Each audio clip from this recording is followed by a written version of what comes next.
A Long Walk to Water, Chapter 6. Southern Sudan, 2008. Naya's family had been coming to the lake camp for generations.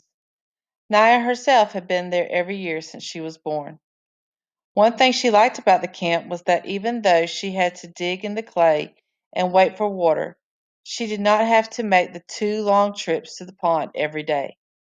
But this year she realized, for the first time, that her mother hated the camp. They had no house and had to sleep in makeshift shelters. They could not bring most of their things, so they had to make do with whatever was at hand. And for much of the day, they had to dig for water.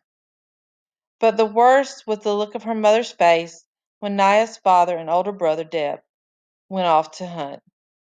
Fear. Her mother was afraid that the men in the family would run into Dinka tribesmen somewhere, that they would fight and get injured, or worse. They had been lucky all these years. No one from Naya's family had been hurt or killed by Dinka, but she knew other families in the village who had lost loved ones in this way.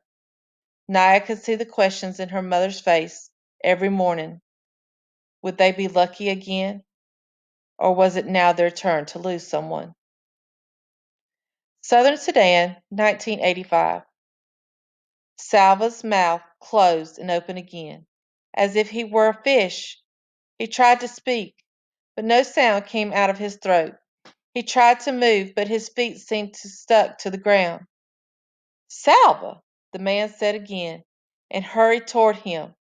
When the man was only a few steps away, Salva suddenly found his voice.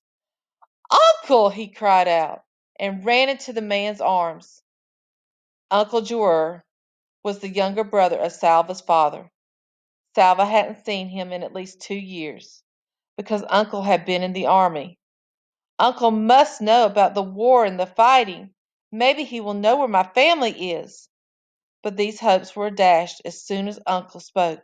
Are you alone? Where is your family? He asked. Salva hardly knew where to begin in his answer. It seemed like years since he had run away from his school and into the bush. But he told his uncle everything as best as he could. As Salva spoke, Uncle nodded or shook his head. His face became very solemn when Salva told him that he had not seen nor heard a single word of his family in all that time.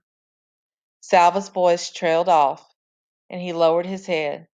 He was glad to see his uncle again, but it looked as if he might not be much help either. Uncle was quiet for a moment. Then he patted Salva's shoulder. Ah, nephew, he said in a cheerful voice. We are together now, so I will look after you. It turned out that Uncle had joined the group 3 days earlier, but since there were more than 30 people traveling together, they had not found each other until now. As they began walking, Salva saw that Uncle had a gun, a rifle that he carried on a strap over one shoulder. Already Salva could tell that because of his army experience and because he had a gun, Uncle was seen by the group as kind of a leader. Yes, when I left the army, they let me keep my rifle, Uncle said. So I'm going to shoot us a fine meal as soon as we come across anything worth eating. Uncle was true to his word. That very day he shot a young antelope, the kind called a topi. Salva could hardly wait for it to be skinned and butchered and roasted as the smoky, meaty aroma filled the air. He had to keep swallowing as the saliva that flooded his mouth. Uncle laughed as he watched Salva gobble down his first piece of meat. Salva, you have teeth.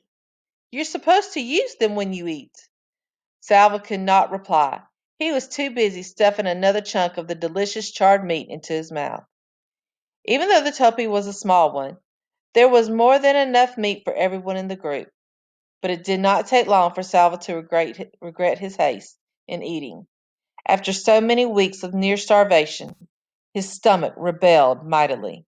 He spent most of the night vomiting. Salva was not alone. Whenever his heaving stomach woke him, he would hurry to the edge of the camp to vomit and find others were doing the same. At one point, Salva found himself in a line of half a dozen people, all in an identical pose, bent over, holding their stomachs, and waiting for the next wave of nausea. It might have been funny if he hadn't felt so miserable. The group continued to walk through the land of the Atuk. Every day they saw lions, usually resting in the shade of small trees. Once in the distance, they saw a lion chasing Topi. The Topi escaped, but along the path, Salva saw the bones of prey that had not been so fortunate. Salva and Mario still walked together, staying close to Uncle. Sometimes Uncle would walk with the other men and talk seriously about the journey. At those times, Salva and Mario would drop back respectfully, but Salva always tried to keep Uncle in sight, and he slept near Uncle at night. One day the group began walking in the late afternoon with hopes of reaching a water hole before settling down for the night. But there was no water anywhere. Though they searched for miles, they kept walking into the night and through the night. For 10 hours they walked, and by dawn everyone was exhausted. Uncle and the other leaders finally decided that the group had to rest.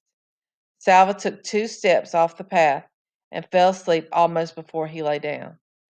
He did not wake until he felt Uncle's hand shaking his shoulders. He, as he opened his eyes, he heard wailing. Someone was crying. Salva blinked away the sleepiness and looked at Uncle, whose face was very solemn. "I'm sorry, Salva," Uncle said quietly. "Your friend." "Mario?" Salva looked around. He should be somewhere nearby. I don't remember if he slept near me. I was so tired. Perhaps he has gone to find something to eat." Uncle stroked Salva's head as if he were a baby. "I am sorry," he said again. A cold fist seemed to grip Salva's heart.